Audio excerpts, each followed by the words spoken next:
So you came back Yes. home. Did you notice anything untoward before you went in? Just as I came back home, there was a motorbike outside my house, and I went into the drive. And when I stopped the car and got out, I realised the motorbike was running, and there was nobody with it. And I was slightly surprised. And I went round the corner to open the back door, and the whole of the windows were out. They'd been broken. Yes, and I thought, I think maybe we have a problem. So I put all my stuff inside, went back out and tipped the motorbike over, which apparently flooded the engine, which I was not aware of. And then went back in, made quite a lot of noise. I could hear them inside when I went in the first time. Made a lot more noise the second time, and went up when there was a gun hanging on a wall. An antique rifle? Yeah. That you own? Yes. Yeah. And I pulled it off the wall, and by that time they were at the top of the stairs looking down. It's not a working rifle, is it? No. And then you biffed them with it, did you? Well, as they came downstairs, I stood at the bottom and biffed them with it, yes. Yeah. Because the phone wasn't working because the council was simply working online, there was no mobile signal, so it was either let them get away with it or have a go. There was nothing I could do to warn anybody. So you don't live... I mean, you couldn't use your mobile phone? No.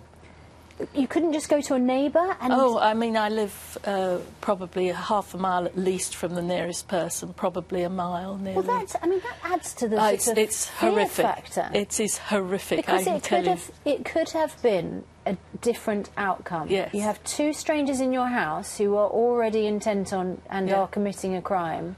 Anyway, they ran past me, they pushed me and ran past me, and I went back out, and one of them had a rucksack on, and he was on the motorbike, and I held on to the rucksack.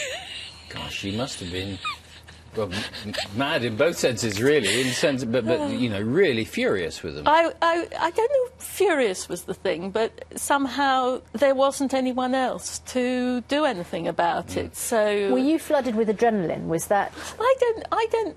People say that. I don't think so, actually. I just anyway, I went on holding on, and in the end, it pulled the bike over. So I was sort of covered with the bike and everything else. If there's a disappointing element to the story, is what happened in court, really, isn't it? Because of their attitude when they came to trial.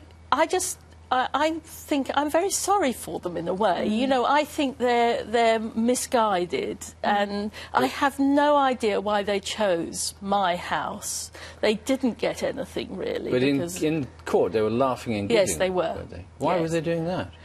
I think they had in the public gallery where I was. They had a significant amount of friends, and probably that was the only way that they could.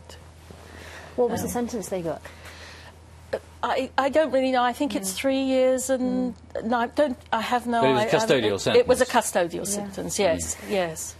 Because we've been talking this morning about how people are reluctant to deal with low-level antisocial behaviour. Dealing with burglars in your house carries an enormous number of risks, but did those risks not bother you at the time? Did they not even sort of... I think you must confront the situation you have at that time. It's no good sitting back. You know, I always say that it's no good afterwards going, wish I'd done that. And what did the police say about what Well, they were wonderful. They were absolutely wonderful, and they arrived very quick. Well, I couldn't get hold of anybody. I went out onto the road and tried to flag down some people, and finally a wonderful gentleman stopped, and he was able to use his mobile phone, and he got the police, and they were absolutely fantastic. They were wonderful. And same thing happened again, you'd do the same? Oh, there's no question.